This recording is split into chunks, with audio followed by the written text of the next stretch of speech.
Okay, in your opening statement, you mentioned that Jesus stresses eternal judgment, and you also mentioned in your rebuttal several places where Jesus talks about eternal punishment and eternal unquenchable fire.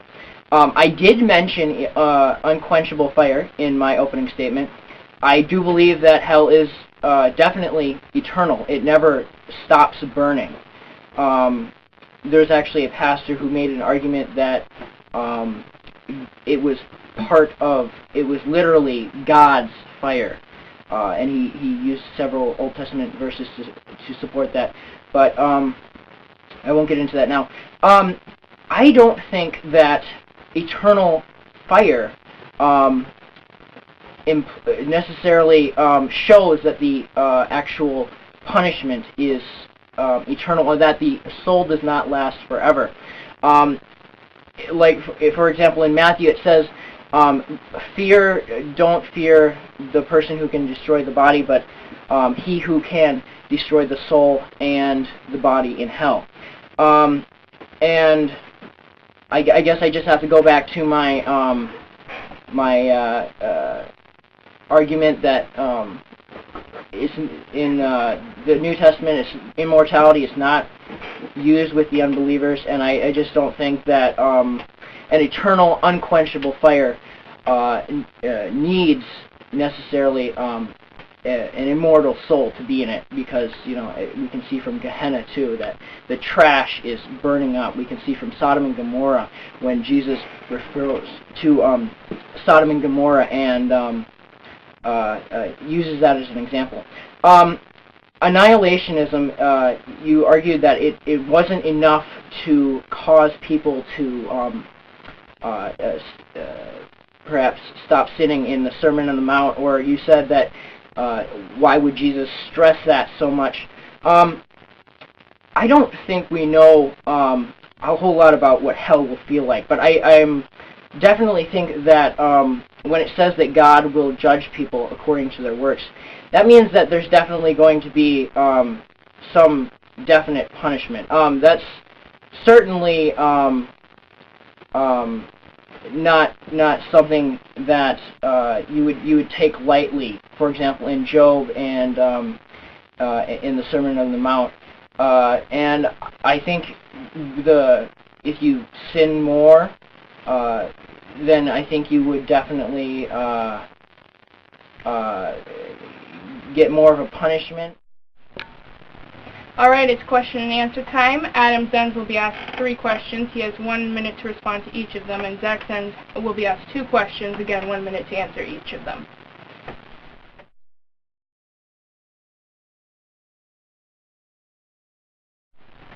Great. I think I'll ask 3, and then you can ask 2. Okay. I'm curious what you believe about the Greek terms that are used, that God does seem to have inspired the New Testament writers to use, that do refer to either components of Greek philosophy or Greek mythology. Why would they use those if they didn't want to carry with it the connotation of the immortality of the soul for just people in general? For just people in general, why would God do that? Well, I think that for sure believers' souls are definitely eternal, but I don't see what if there's a problem with using Greek terminology and if you have at least one soul that at least have one type of soul that's going to last forever, but what half? No. I would say that that's I don't think that necessarily points to all souls being immortal. I'm wondering what you would say about the verse that says, "Fear the person that can destroy both the soul and the body in hell." don't you think that gives more evidence that the soul could in fact be destroyed, and more so than the argument possibly that it was using Greek terminology that was sometimes referred to as eternal or immortal? Okay, that's a good question. I would respond, I think, by pointing out that the statement or exhortation to fear the person in charge, God, the Lord, who has the power over body and soul to take them, does not imply that they will necessarily come to an end. I think it can also refer to merely the fact that there is a Lord powerful enough to take that from you at some point in the future. It may be that I think the Lord has discretionary power. I think the sovereign Lord has discretionary power as to whether or not that is simply a command to watch out, to be alert, to keep precepts in your heart, and yeah, I guess that's what I would say. You mentioned that greater sin, you mentioned in a couple ways, greater sin should bring greater punishment.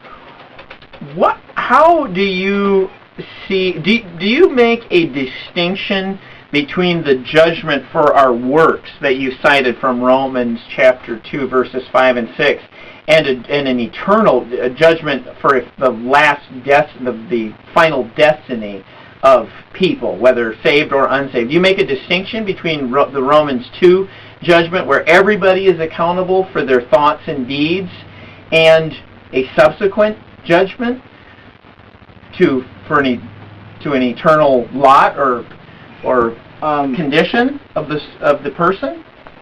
Do I hold that that everybody's going to be judged according to the deeds, and then there's a second punishment? Yeah. Do you make a distinction between that judgment where they are held accountable for their thoughts and deeds referred to in Romans 2, and the final judgment